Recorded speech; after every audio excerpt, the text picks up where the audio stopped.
One of the specialties in Portugal are sardines. Right, you get them from the sea. Sure. So I ordered some sardines. I'm not a particular sardine fan, but here I am in Portugal, and I'm gonna enjoy it. So they bring you these fresh sardines, and they just gut them, but they give you the whole sardines. 3 of them on a plate with the fins and the head, the whole thing. And you got to down it, which I usually don't care for, but. Okay. This is this is the way we do it here, and it's going to be fresh and delicious. As soon as they put the plate of 3 sardines on the table, I am surrounded instantly. I don't know where they come from, by 500 cats. Ah, okay. All of the cats of Portugal have converged at my feet. Because they know they serve this. Yeah, well, exactly. These guys aren't stupid. What else do they have to do all day, right? I'm sure they get rewarded regularly. Well, they were rewarded by me because they knew that most American tourists, and they were able to distinguish me as an American they tourist. picked you out. These are cross-culturally savvy cats. Well, there you go. They knew probably that actually are. I mean, they knew I wasn't going to eat the head or the tail.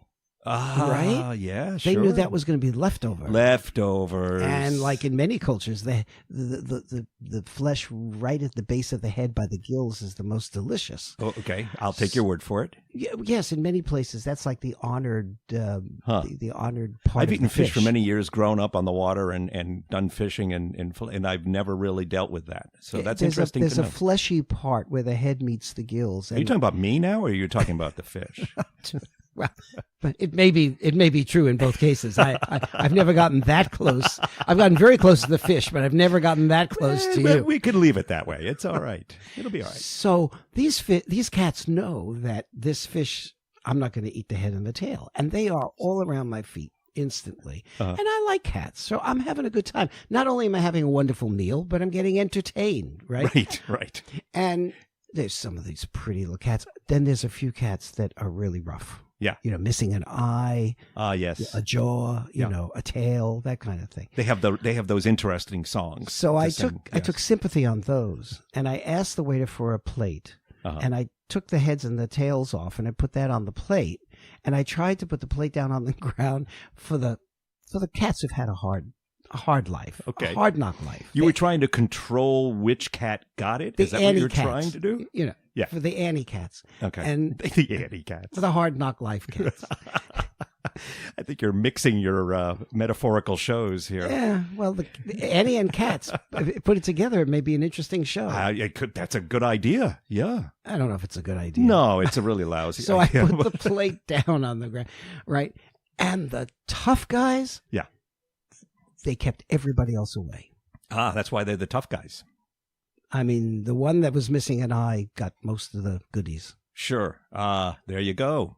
The Moisha Diane of cats. Tough. Right. Here's an old reference for people. Go ahead, look that one up. And then by the way, I just had a wonderful time with the sardines. It was delicious. A nice glass of Portuguese cold white wine with that was perfect. Wonderful. Yeah. By the way,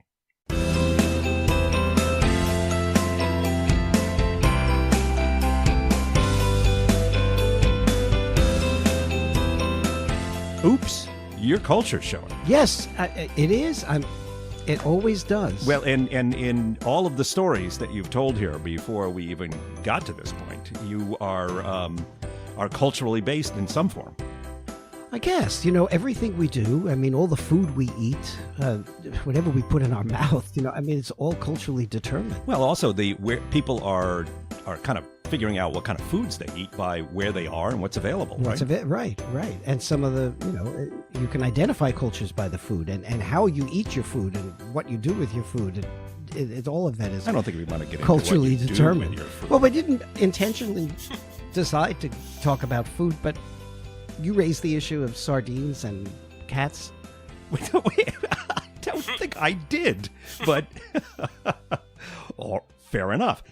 And interestingly, yes, we're all eating very specific culturally determined foods, right? I mean, Easter, where we eat eggs and bunny rabbits, and chocolate ones.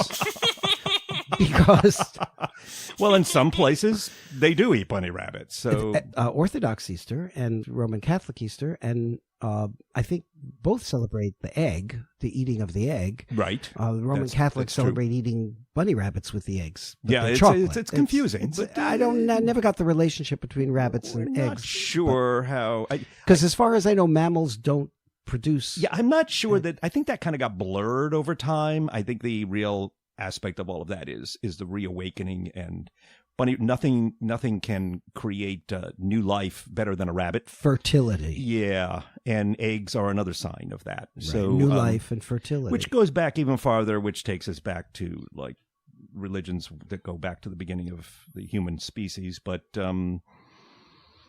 let's stick with where we are. Bunny rabbits and chocolate eggs. So, those are special foods for special occasions. So obviously they're culturally related, right? Right. Passover, where there's lots of special foods. There's the egg too. There is like an egg that you eat, but there's the unleavened bread, the matzah, right? And horseradish, this bitter herb that you eat. This kind of stuff that you wouldn't necessarily eat at any other time of the year. Although you could, but it comes from so long ago that it's something that probably had an established reason for happening, which is a lot to do with many of the different cultural aspects that develop. I mean, they have reasons for doing it. Yes, and the reasons are a combination of what is available and also the meaning, the symbolic meaning that's attached to it. Hey, we didn't introduce ourselves. We didn't. And you're Dean Foster. I am indeed. Last time I looked. And okay, good. We checked what was stitched into, your clothing, and it does say Dean Foster on it. So that's good. Well, I'm lucky. You never know. You wake up in the morning. How did we get to that story? I have no idea. I was about to say, I'm Tom Peterson.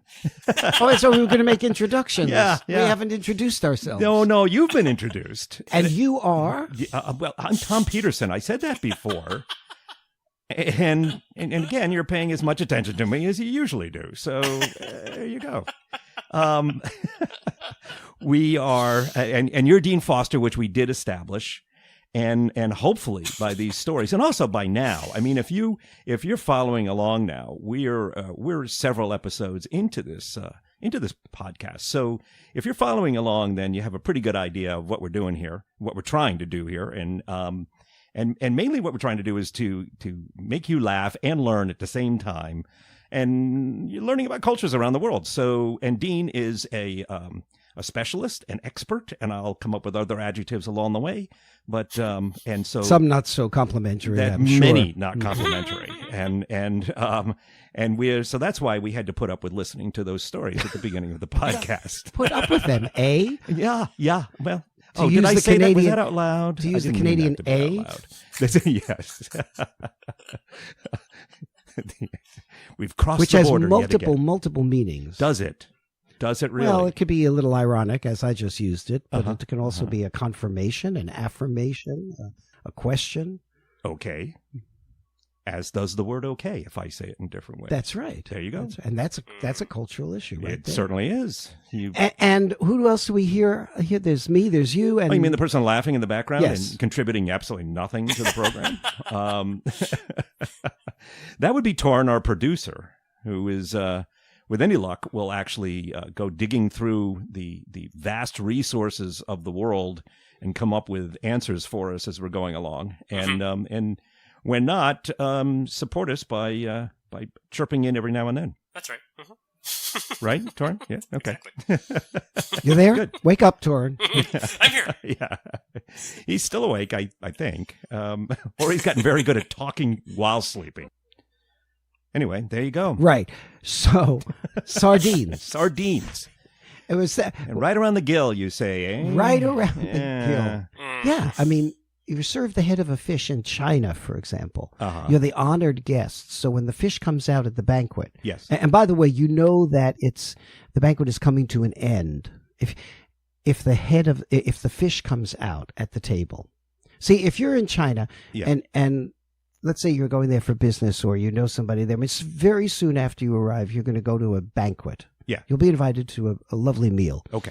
And at the banquet, there's a series of dishes. And usually there's a lot of dishes. It's the kind of situation where there is about as many dishes as there are people at the banquet. Multi courses. Yes, and they'll come out and they'll be served on these round lazy Susans at the Yes. center of your Yeah, table. And traditionally, the tables in China are going to be round. Okay. This way, everybody gets a chance to speak with everybody, and it's hard to identify who is really the A senior, little more the junior. equal aspect. Right. Yeah. It's more Okay. for socializing. Right. Yeah. Okay. And there's throughout the banquet, there's a lot of getting up, moving around, talking to different people at different tables. Mhm. It's kind of loose like that. It's not formal and staid in a Western kind of way. Okay. Because this is an opportunity for socializing and getting to know each other. And maybe, if you're there on business, talking about things that would be difficult to talk about during the formal meeting during the day. Okay. Right? Mhm. So you can sort out things entre nous, one by one. Mhm. But anyway, the banquet will begin usually with a toast, and then there'll be some noodly type dishes, and then all sorts of combinations of dishes: vegetables, chicken, meats, fish. Usually reflecting all the various flavors of the region that you're in, as well as the other cuisines of China, because China's got many different kinds of cuisines. Right. There's Shanghainese food, Big and country. Yes. and Mandarin, Beijing food, and down in the south is Cantonese food, and they all have different flavors and different specialties. So you're there, and then suddenly you've been there for about an hour or so, and then the whole fish comes out, and the waiter will cut off the head and serve the head of the fish to the honored guest. So if you're the honored guest, you're going to get offered the head of the fish. Okay. And it because the cheeks, or the part just by the gills, Yeah. and also the eyes, these are the tastiest part of the fish. Okay. Now, a lot of U.S. Americans, they don't want to eat the head of the fish. And Right. and I was once offered the head of the fish. Okay. And what you want to do is you don't want to dismiss the effort at hospitality that's being expressed. But if you can't eat it, you can't eat it. I mean, bottom line with all of this about food and different cultures Right, is that right. if you can't put it in your mouth, I mean, you can't put it in your mouth, right? So, or if you do, you got to do something with it once Right, it's in there, right. Which is usually either swallow or spit it out. And spitting it out, is that going to go okay? Because No. no, No. it's not going to look good. So what I said was, Or I taste good. understand that in China this is a major honor, and Right. But in my country, this is an unusual thing for me to eat. So let me pass this honor to somebody who can appreciate it in their belly as well as their heart. Mhm. And I gave it to my Chinese colleague who was sitting right next to me. Okay. Mm-hmm. And so there was the expression of recognition and thank you for the hospitality, but also I didn't have to do something that I found objectionable. Right. Right. Right. And so the head of the fish is often the honored part. And this is not in only China. This is in many places. All right. But I was in Portugal and I was having sardines, and I Yes. gave the head of the fish to the honored guest, which was the beat up cat. The at cat my with one feet. eye. Yes. Yeah. I have the cat with one eye over quite often for a meal. An honored guest. Yeah, honored. They're honored usually very sophisticated because they've been through a lot. They've seen, well, maybe not seen a lot. That's probably the haven't wrong seen thing a to lot. say. They've seen about half of what everyone else has seen, but they've experienced so much more. Yes, they have. Let's take a break.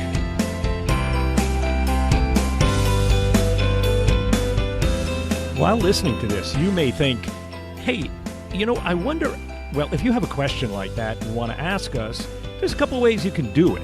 One would be through email, which is oopscultureshow@gmail.com. That's OOPS cultureshow@gmail.com. And then there's also our handle on Twitter, which is Oops Culture Show.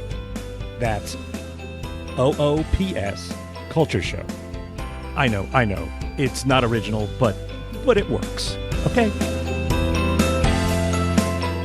So I would have had trouble putting the head of the sardine in my mouth, Okay. but I would not have had trouble putting the nata in my mouth.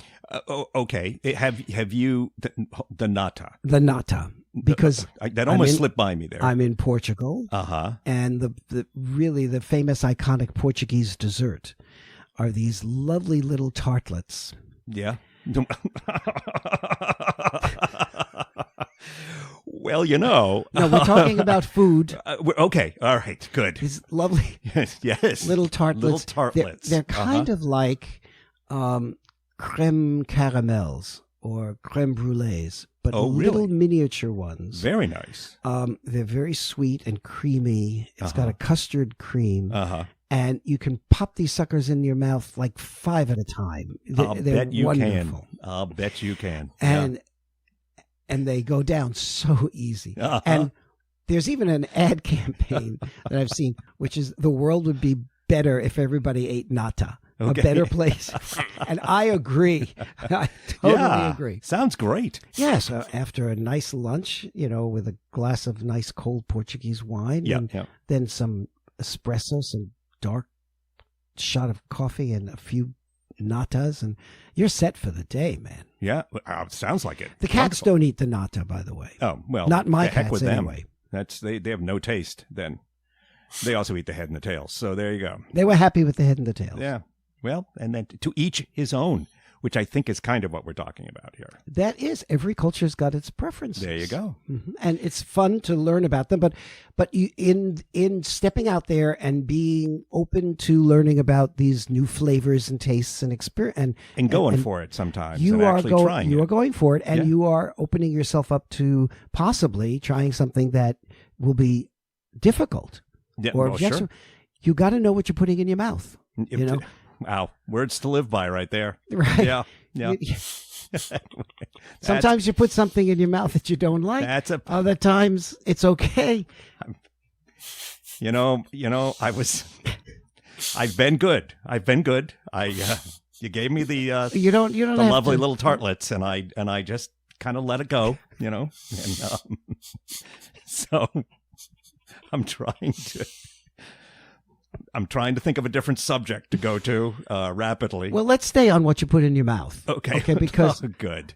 The most objectionable thing that I ever put in my mouth. All right, I think we have to take a break here. I'm a fool, so I'm gonna go. Really, and what was that? It was in Kazakhstan. It was in Kazakhstan. In Kazakhstan. Okay, it was not Kazakhstan. It was in. It wasn't the entire country of Kazakhstan. That's good to hear. Good. So what I am a culture file, and I will devour a culture, but nice. not all of Kazakhstan. Well played, sir. Okay, yeah. So what was so this? In Kazakhstan, food? I'm assuming it was food. Yes, I was offered the eye. What else are we talking about? I don't know. Keep moving. I was offered the eye of the goat. These sound like, I have to say, this whole thing sounds a little like we've combined elements of The Godfather, which would be swimming with the fishes or the head of the horse. But you're not expected to eat any of those. So you're sleeping with the head of a fish or something. But, well, I don't know. The horse gets eaten in many, many countries. Oh, that's true. That's very true. But swimming with the fishes is probably not a good idea. And now we have The Eye of the Goat, which sounds like a murder mystery novel. It sounds like a line from Macbeth. Eye of goat. Yes. Oh, yes. What is Tail of toad. Newt and frog falling from the skies. And is that one of the opening lines of Macbeth? I think it is the witches or something. Is that Macbeth? Double, toil and trouble. The cauldron and all of that. Yes. Fabulous. Still fabulous. It's great stuff. It's a little old, but it's good stuff. It just gets better. Does it? Like fish. Like sardines. That does not work. No. Wine might work. Wine we'll go with. But fish doesn't usually improve with age. No. Yeah, so it was the eye of the goat. So eye of the goat. And did this actually... did I end up... Okay, I almost walked right into that one. I don't know if it's the left eye or the right eye, but it was an eye. It was this is an eye. A big sucker. Yes. You think about the size of a goat's eye, which I often do. Well, I'm often contemplating the size of a goat's eye. Yeah. It's big. It's a big eye, is it? It's a big sucker. Well, that's what I was thinking. So I'm happy to know I was accurate. I would say that Well, is it bigger than a bread box? It's about as big as Almost. It as big seemed as, that way. Well, to that's me. weird. That's kind of weird. But because you look at That's it, one you big look at freaking goat. Right you look there. at a goat's eye in the goat. Yeah. Well, when you look at them, which I do often. Yeah. You only see like a little bit of it. Well, You that's just same look with at- your eye. It's true with all eyes, I think. Well, the eyes have it. Yeah. Yeah. But when you take that organ out of the head and put it on a plate, it's a big sucker. It looks like the size of a brain. Please help me. It's big. Someone help me. Yes. Well, I'm sure when that organ comes out onto the plate, it's pretty big. Now here's the. Do you want to know the reason why I yes. was given the eye of the goat? I would First love of all, do you to want to know what why. I did with it? Do I? I mean, help me out here. Do I want to know what you did with the eye of the goat? I guess some people could eat it the way you would eat any other item on your plate, but Okay. I couldn't. I just had to get it down as fast as possible. Did you pop the whole baby right you in pop your the mouth? whole baby in your mouth, and you follow it with a shot of vodka. Okay. Well, there you go. That's how it's getting down there. Yeah. Okay. Don't chew. So no chewing, just you swallow it. Well, you kind of like. I mean, but when you chew, I'm push it- sorry. you Right, push I'm it sitting here back. right now having a problem with it. Look, this is the way I did it because I just, You didn't know. I didn't savor There was it. no training session in that No, or anything. No, there wasn't. no. And I didn't try to savor it. I'm sure some people would find it delightful. And but how did your hosts react to your the way you dealt with with pleasure. it? Good. And kind of Were pleased they that I did surprised this. at all that you were willing to Yes, go I ahead? think they were. Look, Yeah. a lot of places know that the food that they offer, the traditional honorary food that they're giving you, is probably unusual and difficult, and they have fun with that. They like, let's see what the U.S. See what American this does to this him. time. Yeah. He thinks he's smart about these kinds of things. We like to watch you eat chicken and ants. It's fun. Chicken and Ants, they were a law firm, weren't they? No, they were a vaudeville team. Were they? I Well, knew. Well, yeah. that's pretty much the same. It's kind of But the same. It depends on what you're doing. It could be the same. Except the vaudeville team's more entertaining. That's all. Yeah. So why did they offer me the eye of the goat, you ask? I hold on. So, Dean, why did they offer you the eye of the goat? Because it was an honor. See, Okay, I think we they're did going to that say already. in though. We your knew that. in your honor. You got nothing else? That's it? In your honor, they'll sacrifice the goat. I think the honor, or and a also, sheep. as you said before, I really think, or a sheep. Could be a sheep. Ooh. Oftentimes, it's a sheep. This tradition, by the way, exists in many other Central Asian countries and cultures near Kazakhstan. So it's not only Kazakhstani, but in different versions. The idea is we're sacrificing an animal, Yes. and we're taking a part of the animal and offering it to you as a statement of something about you that is to be honored. So Our does it, recognition of the fact that you have a certain quality represented by the animal part that you are about to eat. So the stay with the eye with me. I'm on it. I'm on it. So the eye of the goat represented the fact that they saw me as someone with wisdom I see. and foresight. Did they tell you that? Or No, are you this coming I, up with that? This I know. Oh, okay. Well, that's convenient. But this is a cultural fact, right? So I wasn't surprised at this. Okay. Yeah. But the first time experiencing it, I will always remember for the rest of my life, and recounting it to you right now. Yes. So this was a way of their saying, you are the wise one who's come to help us in the work that I was doing there at the time.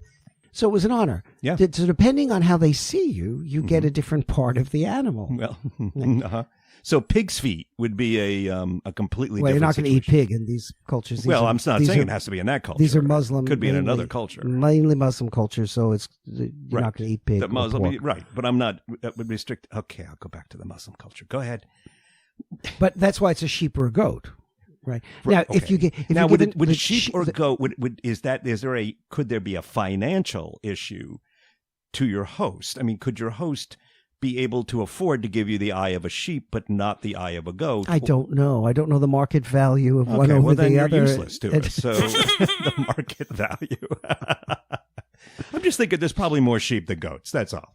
Sacrificing an animal in someone's honor. This is an old tradition, and it goes back. It's religious. I mean, right. Yes. In the Muslim religion and in the Jewish religion, the sacrifice, the sacrificial lamb. Mm-hmm. I mean, even in Christianity as well. Yeah. Early Christianity. So if they give you, let's say, the cheek of the sheep or the cheek of the goat, I think it's more of a sheep actually when they give you the cheek. That's a sheep cheek. That's because they see you as like a teacher, someone.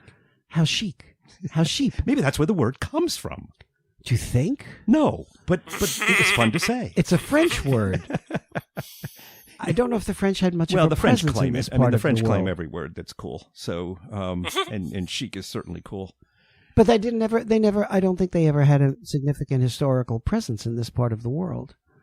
Well, they did in North Africa, for example, and they did, and there's, absolutely, and there's those traditions there as well. And so it could bleed through there, and not only bleed that, is an appropriate there word. you go. That's where I was going with it, and you also have all these people traveling around throughout the Mediterranean into the Middle East. That's true, and both North Africa and Europe. So you never know. That's true. So I got the if you get the cheek, which is a podcast. I'm going to let you finish at some point, but I'm not sure what podcast that'll be in. Never mind. I'm not going to talk about the cheek. Oh, how cheek of you.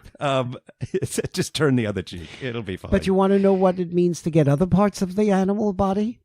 I don't know. Do I? Yes, Dean. There's a whole chart you can get. There is a chart? If you get this... It's like a butcher chart that you get? It's like a butcher chart. It means this is how we see you. I see. Yeah. Okay. Mm-hmm. Oh, I see. Okay. If you got that kind of part of the body, then you're probably going, okay, I probably should get out of here as soon as I possibly can. It may be a warning. Yeah. Okay. It's like when, that again, going back to The Godfather, Luca Brasi has the fish wrapped up or they had the fish, and they said it because Luca Brasi swims with the fishes, and you were given the fish. Right. It's a warning, right? And see, there's a Mediterranean culture as well. Right. Very involved with the southern Italy, very involved with the ocean and the sea, and nothing to do with goats at all. And the Middle Eastern cultures as well. Yeah. Right. So I would say this sounds like a good time for a break. We'll be right back. Okay, listen, the way to get hold of us is oopscultureshow@gmail.com. And our Twitter handle is Oops Culture Show. Whether this is the first episode or the third episode or whatever episode that you've listened to, if you're still listening at this point, I think you might like this. And if you do, you should really subscribe. Because if you subscribe, these things will just show up for you, and you can listen to them whenever you want to. That's the best way to go, really, honestly. I know what I'm talking about. All right, so just subscribe through iTunes or through wherever you get your podcasts from. But do it today, okay? Subscribe. Thank you. Well, that reminded me, talking about the fish again, that back to the Chinese banquet for a minute. Good. Because we weren't done there. No, this is a complicated affair. Okay. And if you're invited to the Chinese banquet, that's a big deal. A traditional Chinese banquet, it would be important for you to know some of these elements of it. Okay. Because now, let me ask you a question here. So if you're someone who's listening to this right now, and if you're not, you won't be hearing what I'm saying. So that's kind of a ridiculous thing to say on my part. But if you are, and you can hear this. Right. Exactly. If you can, and you're not really involved with business travel to China, let's say, but you might go to China at some point, and you're thinking that China sounds cool, I should visit it at some point. Because I'm thinking in a business association, there's a built-in relationship of some kind with people there that you're going to be involved with, whether or not there's a banquet involved. But I would guess it's more likely in a business scenario that you're probably the potential for a banquet would be more likely. I think so. If you're going as a tourist, and the likelihood that you actually even know people there that that will invite you to a dinner is far less than if you had a business relationship with somebody. I'm just kind of spelling it out to say, listen, if you're listening to this and you do end up going for business, it's a possibility. So you should really it is a real possibility, and also because these are group-oriented cultures in East Asia, China being the major one. There's going to be lots of people who you're going to be they are going to want to be you to be interfacing with and to meet, and there'll be lots of people that you'll need to meet. So when you socialize, you're going to be socializing in groups of people, typically, not one-on-one. It could be. I mean, the nature of your business might be one-on-one, but there's a greater chance that you're going to be socializing with groups. And therefore, this kind of a banquet setting is far more appropriate. It's just easier. And the banquet, just kind of clarifying here, because we jumped around to different tables, I think. The banquet in China does not have the eye of the goat. No, well, yeah, say it depends where in China. Well, thanks for clearing that up. In the parts of China that you're probably going to visit, that most people are going to do business in, the Probably major, not. no, Beijing, Shanghai, Hong Kong, Guangzhou. But maybe in other areas of China. Well, I'm thinking, out west, the western part of China that really is Central Asian culture or Central Asian culture influenced. Yes. Out in the deserts of the West. Yes. It's a possibility. There's a much larger Muslim population in that part of China. Right. But the likelihood that most people are doing business in that region is substantially less Lot than. less. Okay. Yeah. Okay.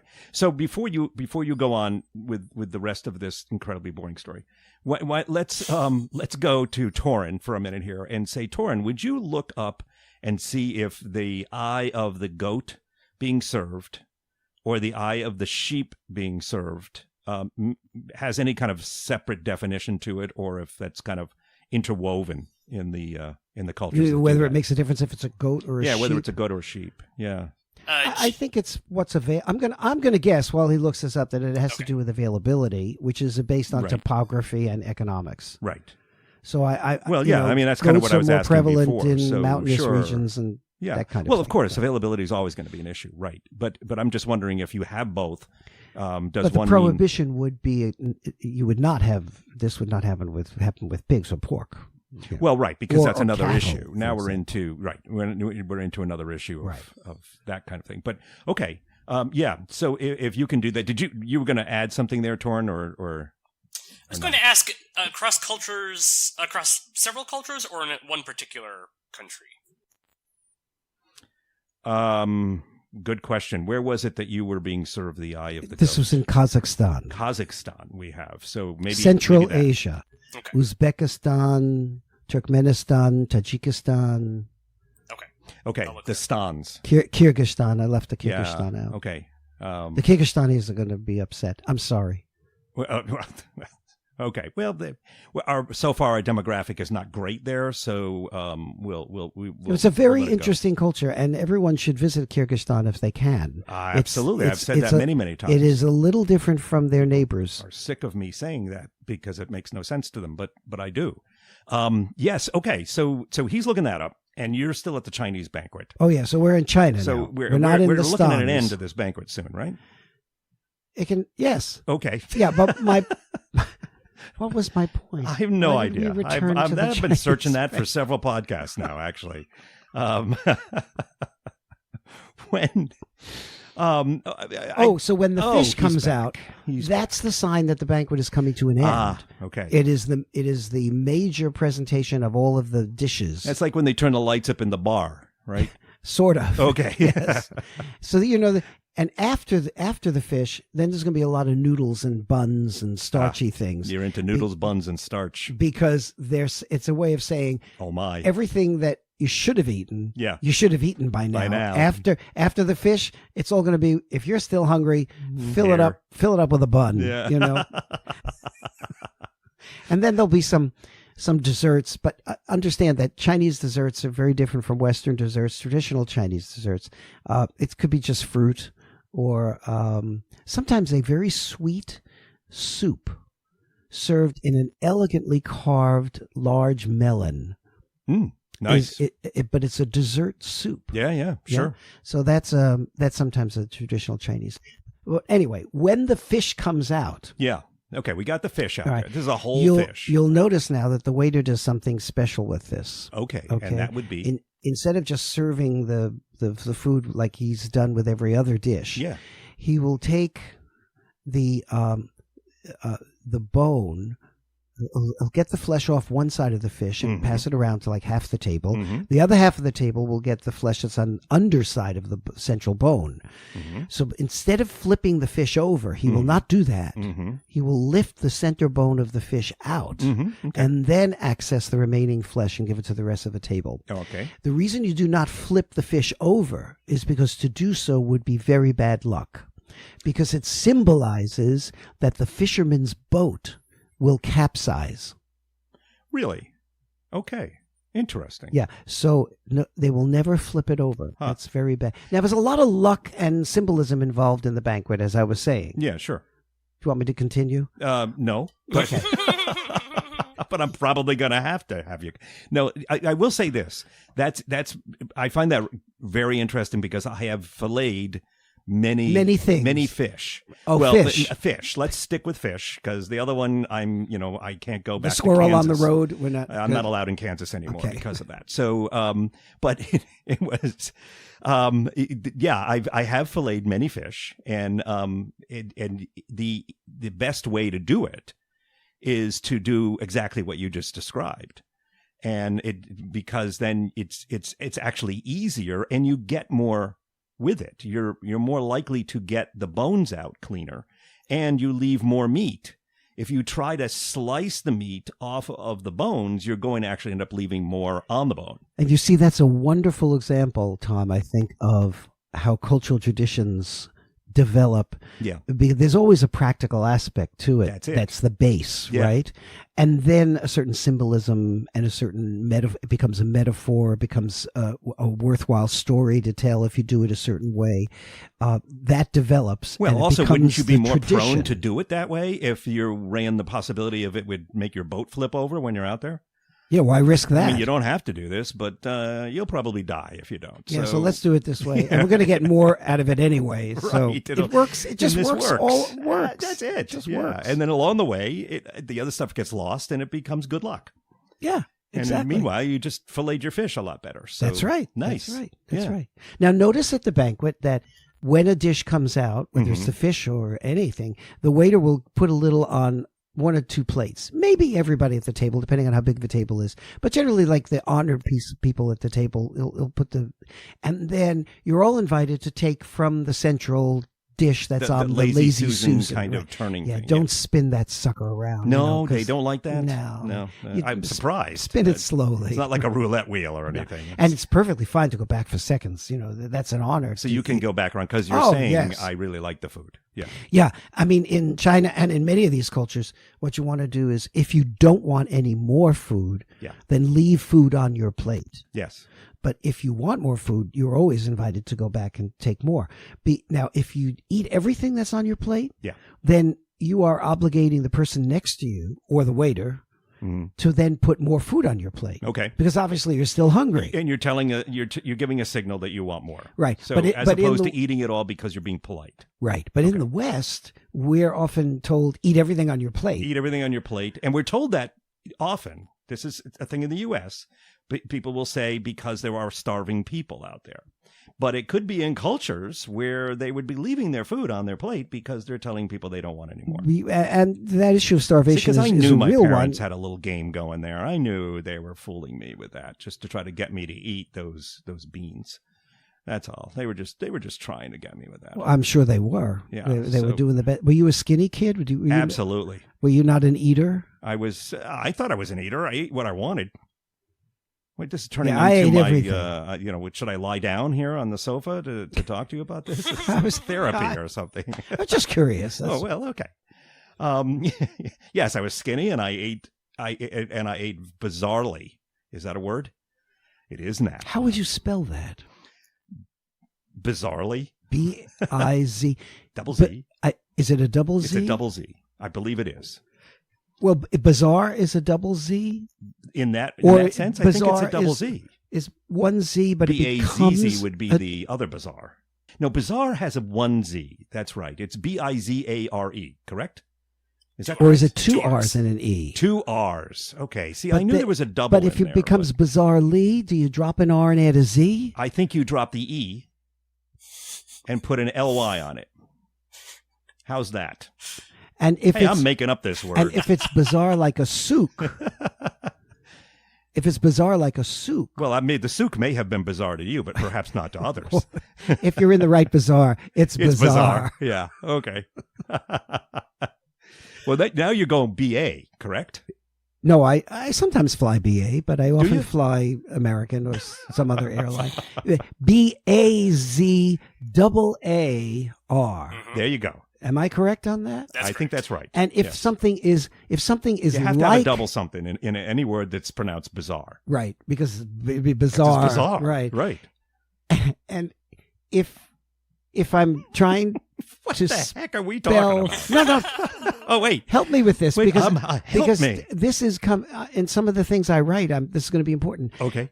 If I'm writing a word that talks about things that are like a bazaar, Right. that would be bizarrely. It would be like a bazaar as in the noun bazaar? Yes, Okay. a souk.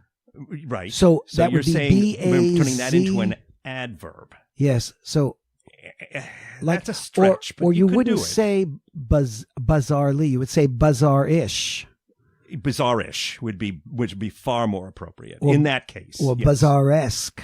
Yes, either of those would work better. You see, I've than always been bizarrely, confused 'cause it's about- hard to stretch a noun into an adverb like that. Uh, But we do it all the time. There you go. So, welcome to the English language and what you didn't know. well, what's the difference between the e, the esh, and the isk? Tune in next week when Bizarrely, bizarrish, bizarre-esque. we've had this conversation before. Yeah, but nobody's heard it. I don't know that that's true either. We may have actually done. I don't know if we did it in a podcast or not. I have no idea. But anyway, yes, there are definitions for those. Would you like me to take you through The them? fine distinctions between using those endings. I And think you is- have to know those endings, otherwise you're not saying things correctly and so forth. Right. Yeah, that'd be interesting. And there aren't 8 people in the country who actually in the United States who know the difference. That's sad in the because there American should be English. more. Well, there should be. But this is a bad news program. I know because we're talking about things that you may not be interested in, and you may not enjoy. And Well, you may who not doesn't like, enjoy? You know? Who doesn't enjoy chomping down on a goat's eye? Right. Come on, seriously. I think that should be something that we adopt here and use in the United States. Or not. Maybe we shouldn't do that. Okay. It's probably time to take one last break. Got any questions for us? Well, if you do, there's a couple of ways to get hold of us. First of all, on email. Our email address is oopscultureshow@gmail.com. And our handle on Twitter is oopscultureshow. Pretty clever, huh? So talk to us. But I wanted to talk about the second most difficult thing that I put in my mouth. And this was a mound of freshly fried mosquitoes. Really? Yes. And that's intriguing. And did you know you were putting that in your mouth? at Yes, the I time? did. And this was in the Yucatan. I can vouch for the fact that they have plenty of mosquitoes in the Yucatan. No, this was a famous local dish of basically, you wouldn't really call them mosquitoes. Maybe they were mosquitoes, but more like light bugs. You This know, story's those falling light, apart rapidly. those like light bugs that fly around. Like lightning bugs? No, these like dragonfly. What the heck are you? Dragonflies? No, not dragonfly. But dragonfly-ish. Dragonfly-esque. Dragonfly-y. Fly. Yeah, we don't want to go there. Much more effervescent than that, though. I'm much more Than a dragonfly. yeah, Now we're searching somewhere for between a bugs. mosquito and a dragonfly. Like, But this is not a moth. no, these are very What's the delicate, light got to do with very it? delicate, It's a delicate, insects. like a mayfly type a of mayfly type thing. thing. Okay. So there's a whole mound. It could of be them. something like that in the Yucatan, sure. Yeah, okay, there's a whole mound of them. I mean, maybe a foot high or half a foot high on my plate Uh-huh. of fried whatever No, these things seriously? are. A Yes. half a foot high? Really? Yeah, 6 inches? because what they do is they grab them, they dip them in batter, Uh-huh. and they fry them up. Wow. Just real quick, Okay. real fast. Whoosh. Yeah. And it's hot, and it's crispy, and it's tasty, and it's salted. Okay. I tell you, what did it taste like? Yeah. Chicken. Chicken. No. I'm wrong? No, it tasted like something fried. Yeah. It was fried stuff. It was fun. And I love fried stuff, so who doesn't? Now, so what made it difficult was knowing what it was ahead of time. Of course. And the moral of the story is sometimes don't ask. Don't ask. Don't Just ask. go ahead and eat it. Assume good. Because it really was not, it was fine. It was crispy and salty and tasty and I think it's time to check back in with Torn and see what he's got for any kind of answers for us. I mean, we are waiting for an answer from you again, aren't we? You are, and I sort of have an answer. What do you got for us with goats and sheep? Yeah, so I've got food in Uzbekistan and Kazakhstan. So in Uzbekistan, we have mutton, sheep, and chicken rather are very commonly eaten. So I think essentially in my research, what I'm seeing is it's the most common animals that are there that will be eaten most commonly, which makes sense. So in Uzbekistan, mutton, sheep, and chicken. Beef, camel meat, and goat meat is served in some places. So it sounds like goat may be a little bit more rare. And it also mentions all part of the sheep. Doesn't mention goat, but all parts of the sheep, including eyeballs, brains, head, and tail, are eaten. So that's Uzbekistan. Yes, in right. Kazakhstan, it mentions that the most common meats are horse, camel, cow, and sheep, with cow and sheep meat being the most common. Horse and camel are more of a festive meat, so for festivities most commonly come out. I would always every time I eat camel and horse, I'm just feeling so much more festive. Right. Start dancing. Yes. Absolutely. That's what we're having for lunch today. Yes. Oh, I can't wait. You don't even need the wine. It just makes me not only festive, it makes me frivolous. And optimistic, I'm sure. Giddy almost. And it sounds like family finances have quite a bit to do with it as well. Beshbarmak in Kazakhstan is the most popular Kazakh dish, which consists of boiled horse or mutton meat. So again, more common meats, or perhaps more easily accessible parts of the animal, whereas kazi is horse meat sausage, and only the wealthy can afford kazi in Kazakhstan. So I think both finances and how common the animals are kind of have to do with it. Okay. Well, we sort of knew that then, right? Yeah, absolutely fascinating, but no additional insight. None whatsoever. No. So thanks a lot. No problem. Thanks a lot. See if we ask you to look anything up again. Now, listen, let me just ask you a quick question, because you no one in our podcast would know this other than maybe someone who knows you, but you actually spent 2 years in Jordan in the Peace Corps. Yes. And during that time, some of these issues kind of came up during some of the Eids, the festivals, right, and things of what was served. And did you find there was the economic factor came into play also when you were in different parts of the country there? For sure. And I'm using a little bit of my experience in Jordan to say it has to do with family finances as well as what's most common there, because chicken was by far and away the most common animal there. And so almost every large meal I had, even if not for an Eid, even just, if I had been away and was coming back and someone was kind enough to cook for me, it would most often be chicken in the meal. Occasionally I had lamb, so lamb was considered a bit more rarefied. The most rarefied meat, which I actually never had, was camel meat. And I was told by the families that I interacted with that was considered very rarefied, and really only the most wealthy families in Jordan would serve camel meat as part of a dish. And, that makes sense. The animal that is the beast of burden. Beast of burden. Mm-hmm. You're gonna need to take care of that. Take care of that animal. Extra ones that exactly. And only when you can spare them. Either they're old. So you would have to be wealthy enough to. And you don't want to kill an old camel for its meat, because it's just not as tasty. The meat wouldn't be as good. So if you can afford to spare and kill a young, tasty camel, right, for just to be able to eat it, means you can afford to not have that as a beast of burden. You got to be wealthy. That would be wealthy. Yeah, sure. Okay. Well, very good. Very good. That elevated your answer. We are now allowing you to research for us again. Oh, excellent. Thank you. But I need to say one more thing about the Chinese banquet. I am not surprised at all. We got the fish out and the noodles. So what else do you have? Well, I just want to remind people that there's certain ceremonies throughout that you need to be sensitive to. And in China, the traditional cutlery is the chopstick, right? So you're going to be offered the chopsticks, and if you know how to use chopsticks, definitely use them. And if you're not too good with your chopsticks, use them anyway, because it becomes an opportunity for the person next to you, the Chinese fellow who's maybe hosting you, to build a relationship with you, to show you the right way, or to admire the way you're doing it. Okay. So it becomes a source of conversation. Mm-hmm. It's just some basic rules, right? Never cross your chopsticks to make an X over your plate. Mm-hmm. That's really bad luck. Mm-hmm. Mm-hmm. Never separate your chopsticks so that each one is on the side of the plate. Okay. Separate sides of the plate. Right. Because that's really bad luck. Okay.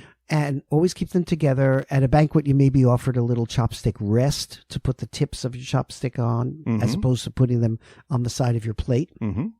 Either one is fine. A more elegant meal might have a separate little chopstick rest for the tips of your chopsticks. Okay. Okay. And the most important thing is never stick them standing upright in why your not? rice bowl. Oh, in the rice bowl. Oh, yeah, everybody gets a little individual rice bowl at your table setting. Right. And you can eat the rice with your food. That's fine. But never stick your chopstick standing up in your rice bowl, because that is a sign of death in China. Yeah. Because traditionally, when somebody died, the family would take that person's personal chopsticks and put it in a bowl of rice and put the bowl of rice at the head of the coffin. At the funeral. This was food for the going over, for moving from life to death, Okay. for the journey. Okay. And so it's a symbol of death. And Sure. you don't want to do that at a happy banquet. No. Let me just reinforce my concept of negativity. Anyway, Pessimism.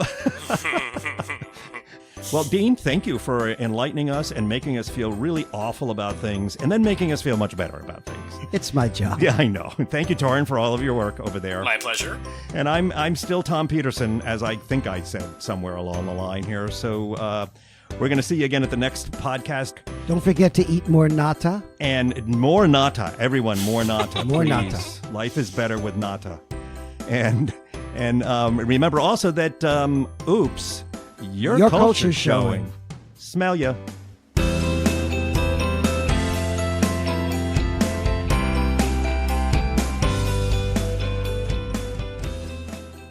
Just want to bother you one last time to say we're a brand new podcast here at Oops, Your Culture's Showing, and we could really use your help by subscribing to the podcast. And not to mention that if you hung around this long and you liked what you heard, well, this makes it just easier for you to get the podcast. They'll pop up for you whenever they're released, so you can listen to them on your phone or your computer or however you listen to them. And it's easy to get, too. Just subscribe using iTunes or wherever you get your podcasts from. It really isn't hard, and we could really use your support. So, from all of us here at Oops, Your Culture's Showing, thanks.